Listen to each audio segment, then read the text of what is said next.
Good morning, good afternoon, good evening. Welcome to Wellness Wednesday. My name is Victor Mlenga, and you're watching Victor Weekly Wealth, Wellness, and Word.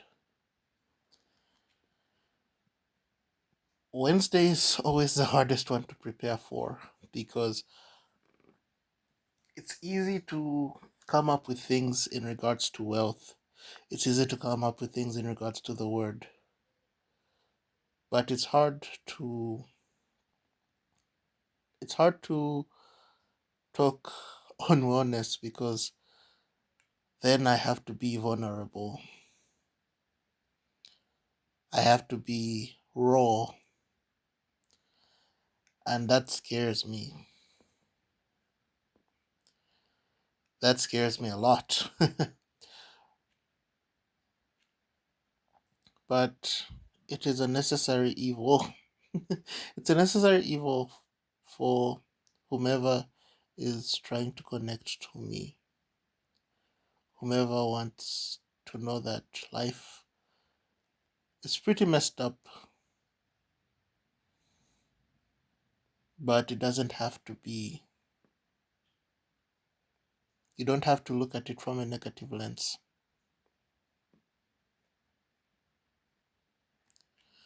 So I just thought of I just thought of giving my story, talking about my life from as far as I can remember to present day. And maybe next week, Wednesday, I will have something more substantial to say.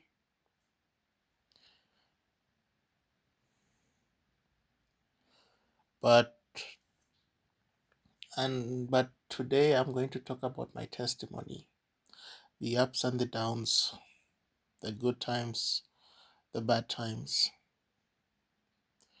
and how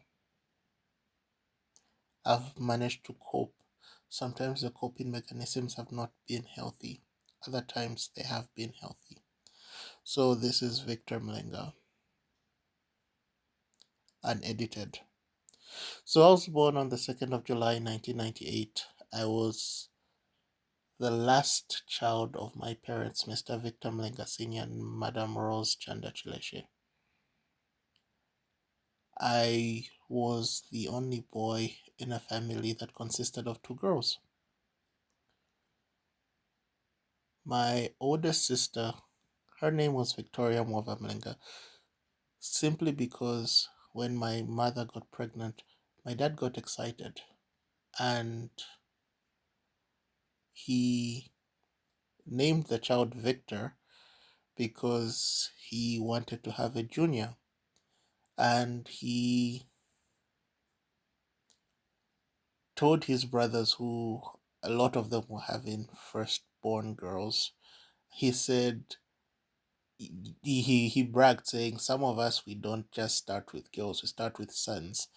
And I understand having a son to carry on your name, but for some reason, on a personal front, I've never really wanted to have a son, simply because I don't know what masculine aspects I can teach him. I've always wanted to have a daughter. I've always wanted to have a daughter because I want somebody to spoil. I don't know if I can spoil a son as much as I can spoil a daughter, because I've heard so many times people saying that your daughter should say, but my father, and he should be the ultimate standard for this girl. Now, coming back to my story. So my sister, her name was Victoria Mwava Mlenga. She was born with sickle cell. What sickle cell is, for those of you who do not know, the red blood cells, instead of being round, they're in the shape of a sickle. Thus, it is hard to it is hard for oxygen to be it's harder for oxygen to be absorbed. And there are a lot of other underlining issues that come with sickle cell. Um, it's also aligned with anemia, though there are two different diseases. Sickle cell sometimes has an underlining condition with anemia.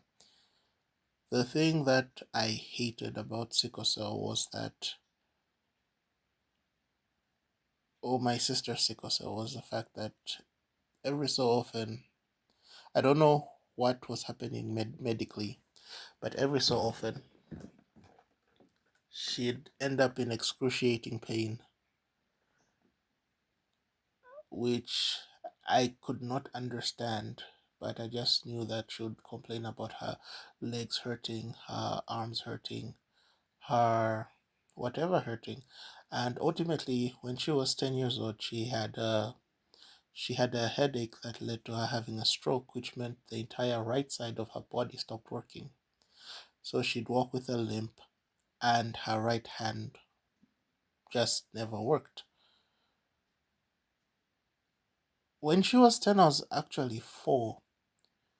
I hardly have memories of or I hardly have memories of Muava being normal, quote unquote. The Muava that I know has always had her right hand, her right hand not working. My mom actually told me this story. She said when Muava had a stroke and she couldn't read, she, myself, and our sister, Vanessa Mlenga Mlenga, who I'm going to talk about, we would teach her how to read or encourage her to read, which filled my heart with joy because I didn't know that I was like that. So she had a mental handicap along with her physical handicap, meaning that she was not going to be able to fend for herself for the rest of her life. My second born sister, her name Vanessa Mlenga Mlenga, was born with a hole in her heart. And one of my earliest memories of her was when I was a little boy. 2003, I was in grade 1, I was 5. So this is prior to 2000. This is prior to me being 5, about 4. She she she used to take care of me. She would go for Bible study. I would go for her club Bible study in school, and well, she taught me how to knot a tie. She taught me how to tie my shoelaces. I can't ride a bike, but she spurred me on to try to learn how to ride a bike,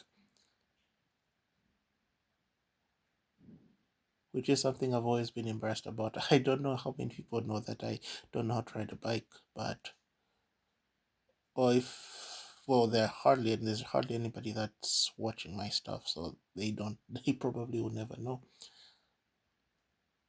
But whenever there were bikes around, I would always find a way not to ride a bike. And I don't know if anybody caught on, but I'm quite persuasive. So, um, Vanessa Mlenga Mlenga, or Mole for short, she passed away on my 11th birthday at 17 hours. I remember that's one of the few days that I remember very vividly. I was owing my primary school best friend money, but I had gotten a free ice cream. And so there was conflict in the sense that I had ice cream, but then I was owing my friend money. And so I had to look for my sister all over the school to pay back my best friend, which when I found her, I managed to give my best friend the money that I owe him. I remember we played football that day and there was a penalty and they got me and said, Victor, you're going to take the penalty, and I scored a goal, probably the only goal I scored in primary school. And after that, we went to my mom's shop, my sister and I. After the bell rang, after we're done with school, we went to my mother's shop, and we troubled my mother. We were eating things, and apparently she was owing us money, so we just kept saying, no, just remove from what you owe, just remove from what you owe. Then at 17 hours, my sister told my mother, I can't see, I'm falling. And she fell down. She started to fidget. I laughed because I didn't know what was going on. I was just 11. And when I saw that she was unresponsive, we went I went to go get one of the people that work with my mother, and we went to the hospital. They said that she was dead on arrival. And then I was left in the cab. My auntie Christabel came, and she was with my mother, and she was telling people that my sister had passed away. And then after that, my mother's other sister, my auntie Joyce, came. Then my father's older brother came, and younger brother came, my uncle Charles and my uncle Casimiro, and he went, and they took me home where I met my oldest sister Moava, and she told me happy birthday. We had not seen each other the entirety of that day. She opted to stay home from school, and I believe that that was the first day that I died. I believe that was the first day that I died. So our family, we were living in Lusaka at the time of my sister's death, but then we ended up moving to the Copper Belt, Luancha to be more specific, and we and we moved to Luancha. I remember the first time I understood the reality of Mwava, my sister with sickle cell's condition, because when you have somebody that is special needs in your house and you're a child, a lot of the work is going to fall on you, and you'll never understand why. I never understood why. During Mole died when I was 11, 12, 13. During my early days in puberty, and that's just a recipe for disaster, because when you're when you're when you're young, and especially entering puberty, everything is amplified.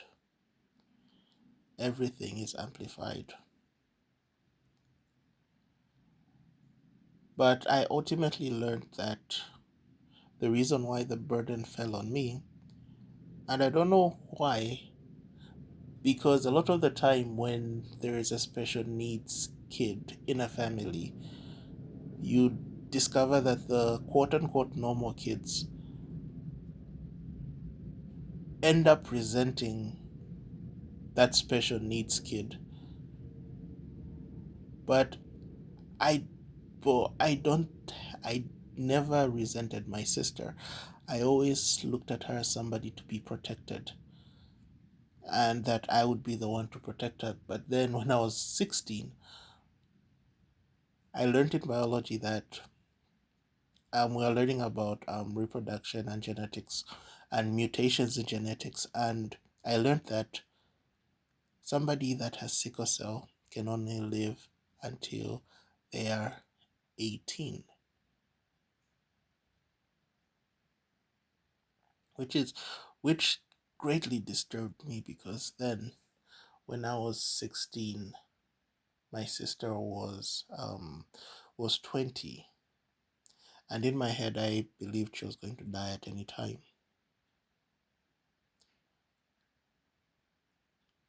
I was in a very dark place during my early teens.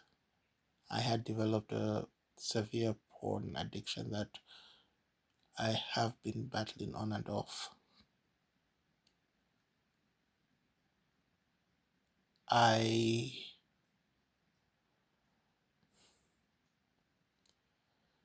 I don't know what that did to my mind, but in my head I used to hear thoughts of blasphemy towards God, and I was worried that I had committed the unpardonable sin, and had convinced myself that I was going to go to hell because in my head I was rattling with thoughts of blasphemy.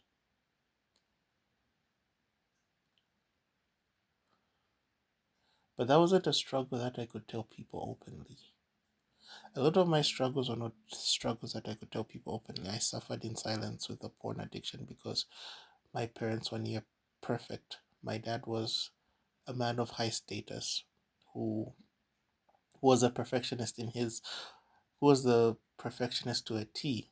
And I always felt that because I was his name bearer as Victor Mlenga, I always felt there was a standard that he wanted me to reach. He wanted a he wanted a mini version of himself, which I was the opposite of. I was always making mistakes.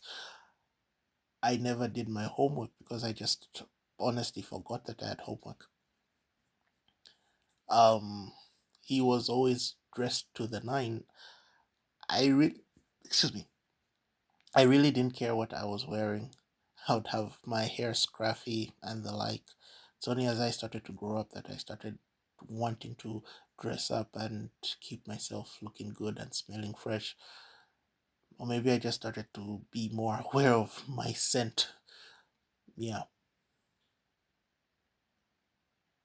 So I could not tell people that I was struggling with porn.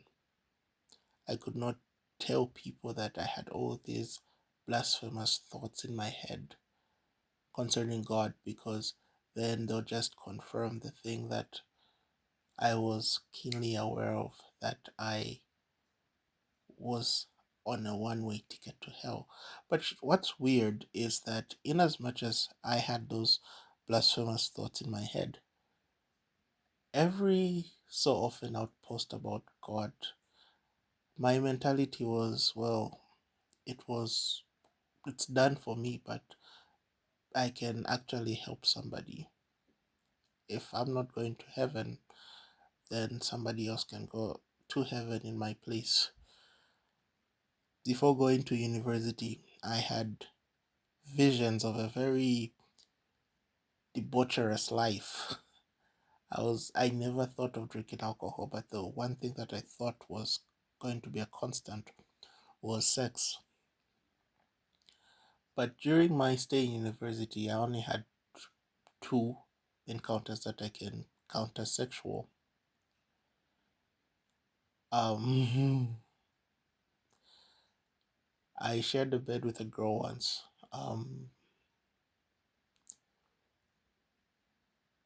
She had a huge crush on me, and I took advantage of that.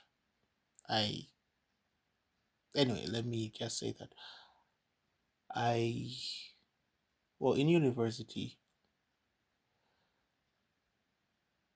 sh- how do I put this? We were studying for microeconomics, and she had made the comment saying that she should come for a sleepover, and I said, okay, that's cool, but what's going to happen is you sleep on the top bunk with your roommate, and I'll sleep on the bottom bunk. And she said, no, we will sleep together. We'll share the bed. And that was the one thing that was just going on in my mind. This one time, I had visited her in her room. Her and her roommate were in towels, towels going to take a shower. And I had made the comment saying, well, I can come back later. They said, no, just wait for us, we'll come. And they went, they took their showers, they came back, they got dressed in front of me. And then I took up the offer of sharing a bed with a girl. Um, there was no intercourse, but a lot happened that night. I had become a man, though there was no intercourse. But then I felt extremely guilty and I didn't see the girl for some time. I don't know if she interpreted that as me rejecting her, but I felt really guilty about the whole situation. The other time was about the same time the following year. And the way this played out in my head was crazy because she legitimately locked the door. I came in there, we started watching Sing. We started watching Sing. She locks the door, and I do not know why the red flags in my head were not flaring. And she comes, she gives me a French kiss, and like, oh, okay. I stood up and I walked away because at that time I'd become Bible study coordinator for a group called Surface and a poetry coordinator for a group called Christian Identity Acknowledged. I don't want to say the initials of the words so that I don't trigger any words, but I was somewhere in the Christian world and this lady is here trying to compromise it. I went, I took a bath, I came out, we went on a walk because I was very, very confused with the situation. But things started to escalate, though, again, intercourse did not happen because I was not macho enough. Let me say that. And it's funny because a lot of my friends would tell me about their sexcapades where I did not really have many, or I didn't have anything at all. So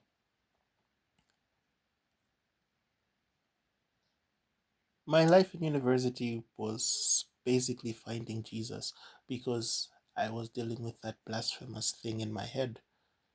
I met a gentleman named Ian Muzaza. He started to teach me the word, or not necessarily, he started to teach me about the grace of Jesus Christ. And as I started to learn about the grace of Jesus, I was set free from that weird thing that was making me blaspheme God. I don't know what that was, but it came and it left. The one thing that didn't go was my porn addiction. I was still a porn addict all throughout my university life. I graduated in 2020.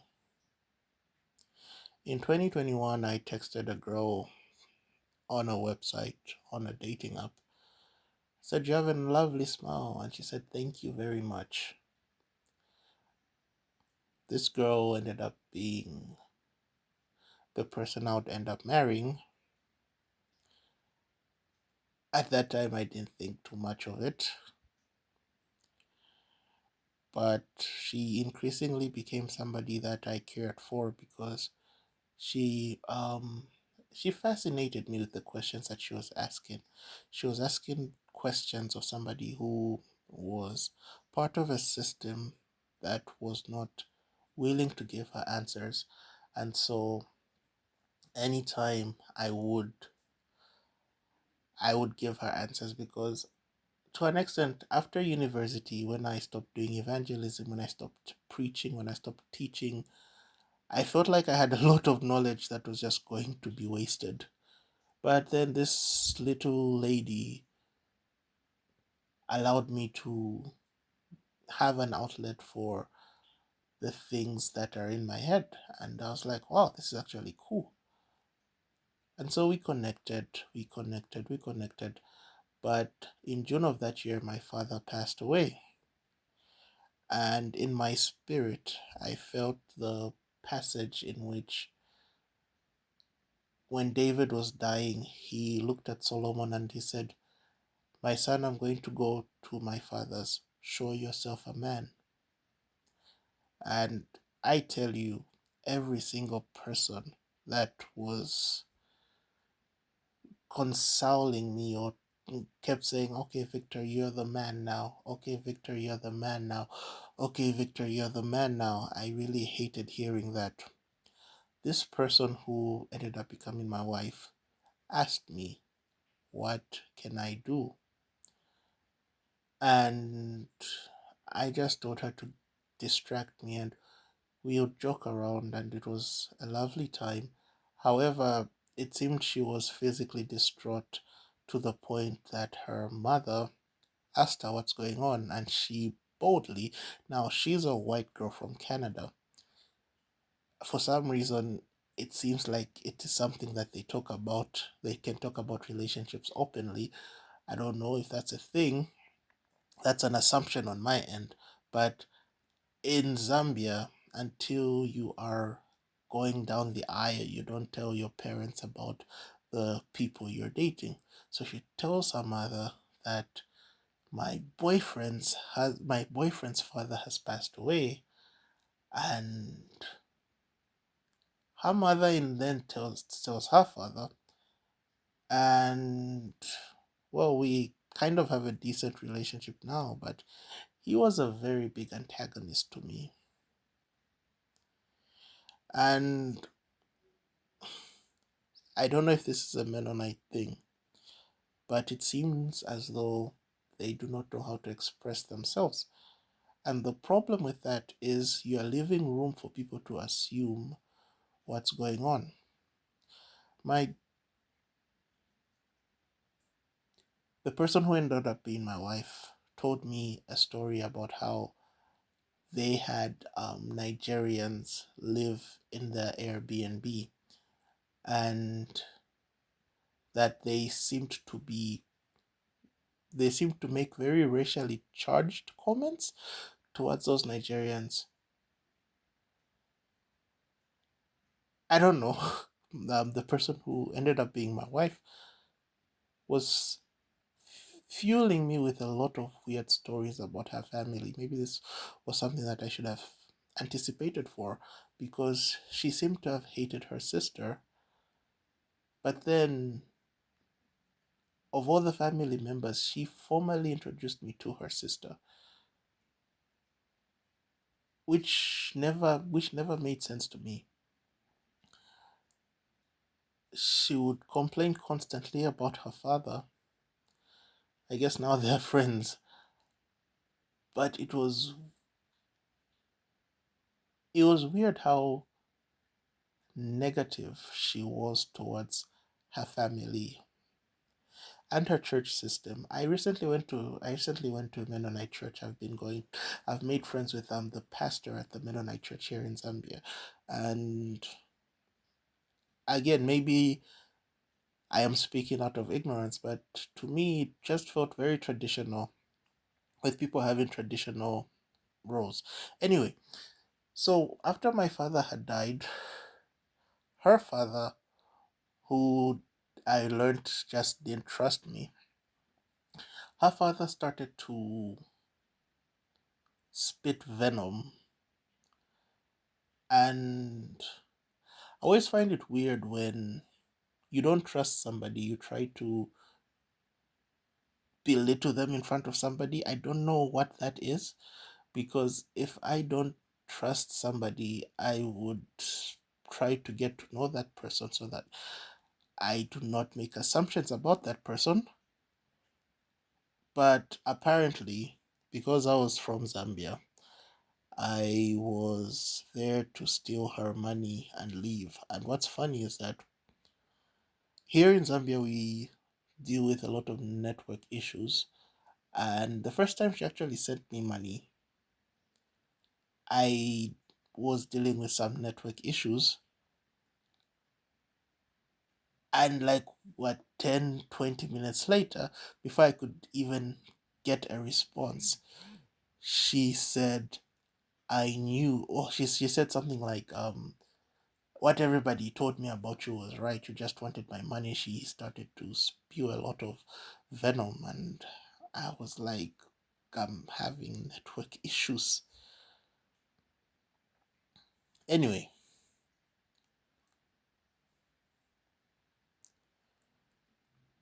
the thing that drew me to this person was she seemed like somebody that genuinely was looking for the truth, genuinely trying to seek a relationship with Jesus. But then I feel she started to hear stories about how this African man wanted to steal her money. And so she was looking for confirmation that my behavior was running towards that. Never came because I've never been that person that wants money to the point that they're going to scam somebody. So after a year of being with this person, my sister passes away. The thing that hurt me, the thing that hurt me was not my sister dying per se. That did hurt me.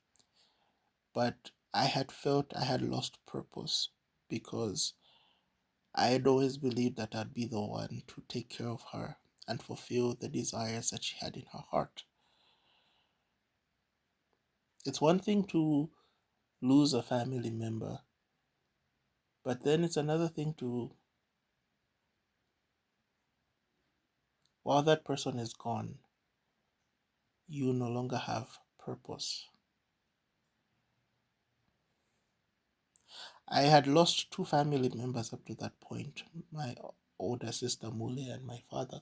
But when Mwava died, it felt like I lost a child. Well, that is the closest I'll ever experience to losing a child. God forbid. I don't want to experience losing a child. But when Mwava died, I had adopted her as my daughter to the point that I loved her like she was my daughter, despite her being my older sister. But then a part of me died when she died. I say that when Mule died, a part of me died. But when Mule died, I tried to become better. When Muava died, I could not do the things, I could not do anything normally. My life ended. I had a book that had been in development since 2020. This is 2022. I did not want to look at it. The person who ended up becoming my wife tried to encourage me to publish the book, but I believe that book was cursed. I believe that book was cursed. I spent October of 2022 to October of 2023. And then I'm still dealing with my father-in-law I'm still dealing with my father-in-law, the man who becomes my father-in-law. I'm still dealing with his antagonistic relationship. And I could not bear anything anymore. I was done with life. The only thing keeping me alive was my mother. Crazy thing is that when on my sister's memorial, the anniversary of my sister's death, I did the preaching and I gave a speech, and I had finally found closure with her death to the point that I was ready to publish the book. I was ready to move forward with life, and life started to move forward. My Canadian girlfriend visited me for the first time. she graduated to being my fiance.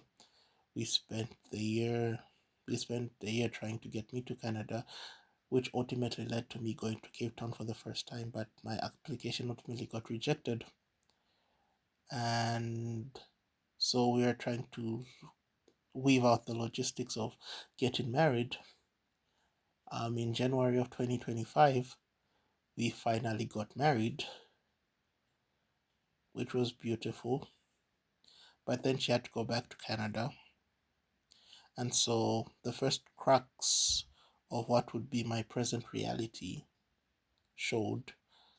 Um, we had to apply for her spousal permit, and I had to get a loan. The first 2 months were okay, but then they started pressuring me, and I needed more money to deal with immigrations. So I got another loan, and now these loans are 7-day loans. The interest rate is 50%. And so as time started to go on, I was now in a place where I was getting loans to facilitate 4 loans. I was getting loans to facilitate 4 loans. I was getting loans to facilitate 4 loans. My wife came in September. We spent the whole month together. But after she left, I did not know how to move on from those loans. I ended up putting my car as collateral because we were expecting money from property that was sold. And so I thought it wouldn't be a big deal. But then I reached my breaking point at the start of October.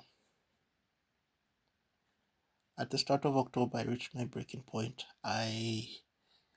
Because I was now looking at the 24th of October, I was looking at it anxiously because I knew I was going to lose my car.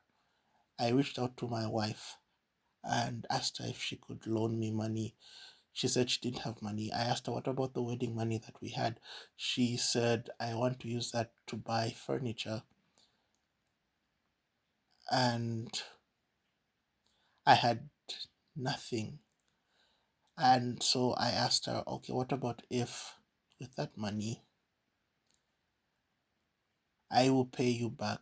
I just want to facilitate the loans. She gave me the money. After giving me the money, I felt so guilty that I started buying her presents while she was in Canada. Then I had fallen sick. I had a bad stomachache and I was vomiting. And during which I failed to come online because I was vomiting. I had a stomachache. Though I spent a lot of time on chat to make sure that I was not dying. The day had passed. And I was wondering. I told my wife that that I was sick, and she did not react in any way, or rather, she did not speak to me in any way to check up and say, "Hey, Victor, how are you?" And so I asked her, "Hey, I wasn't feeling well. Why didn't you say anything?" And she said, "Well, you did not come online the whole day, but whatever." And she increasingly was using the word whatever with every explanation, or with her apologies, she was using the word whatever, which showed that she was really nonchalant about it. But then I was dealing with loans at the time. And what's funny is, and it shouldn't boil down to a he says, she says, but she keeps telling people that I wasn't dealing with loans at the time when we had a little bit of a fight, which is not true because she had sent me money to help me out with the loans. And she, and because of everything that was going on in my life, I told her that we need to take a break. She told my mother that I had blocked her on WhatsApp, which wasn't true. And when my mother showed her that it wasn't true, she said she didn't care. I had to delete all my contacts from WhatsApp.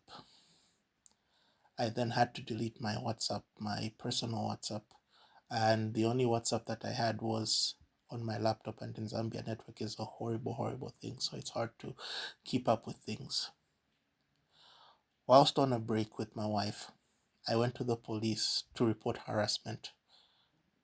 They laughed me out of the building, or they told me that, well, it's just a threat. Unless they, unless they, unless they go through with their threat, then it's nothing. I went to the police headquarters again. They laughed me out of the building. I went to consumer protection, nothing. I went to the Bank of Zambia, nothing. No one was helping me with my loan struggles. Ultimately, my wife called for a separation, and that devastated me and just added to the mental pressure that was on me. And I tried to ask her father to reach out to her to try and reason with her, but her father said, and I quote, that he was he didn't want to ruin the relationship he cultivated with his daughter by rushing her, which I guess has its pros and its cons. And for 3 months I was tormented. I could not sleep, I could not eat, I lost significant amount of weight because I was in the worst emotional state in my life.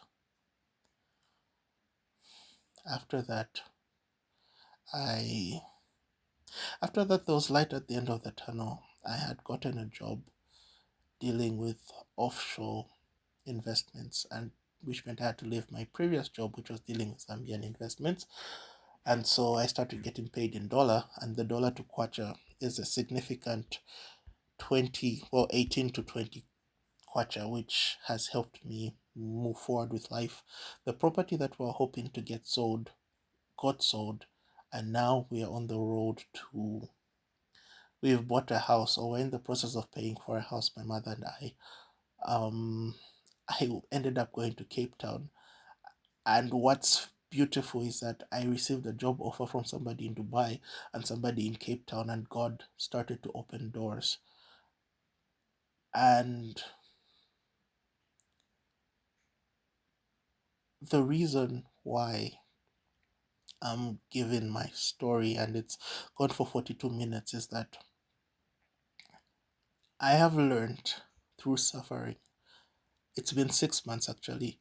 It's been not 6 months, since November. My wife blocked me and we have not spoken. She told my mom that she's healing and she doesn't want to move forward with the relationship at the moment.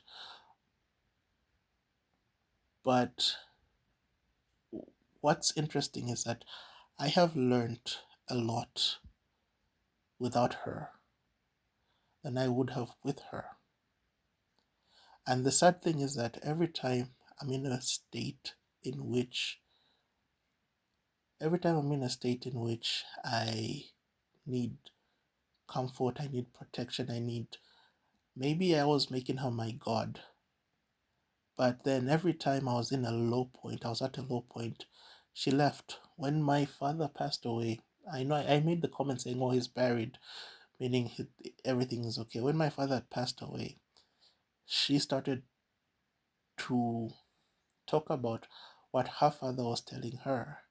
And I was dealing with the emotional weight of my father dying, but she couldn't see that, and she's never been able to see that. Even when my sister passed away, she made the comment saying she was my sister too, which never made sense to me. But that was her way of saying, I can't help you grieve in this moment. When I lost my job and I was in a bad emotional state, she blocked me again. And when I was dealing with the loans at the end of the year, she blocked me. But I should have seen it coming because she did love her family once at the start of our relationship, and she framed things as me saving her from her family, and maybe I wanted to believe in the hero story. But nonetheless, I tell this story to encourage somebody that in all those moments where things didn't go according to plan, when my sister passed away, and when Moava passed away, and I wanted to kill myself, when I was dealing with these lone people and I wanted to kill myself, every single time that I wanted to kill myself,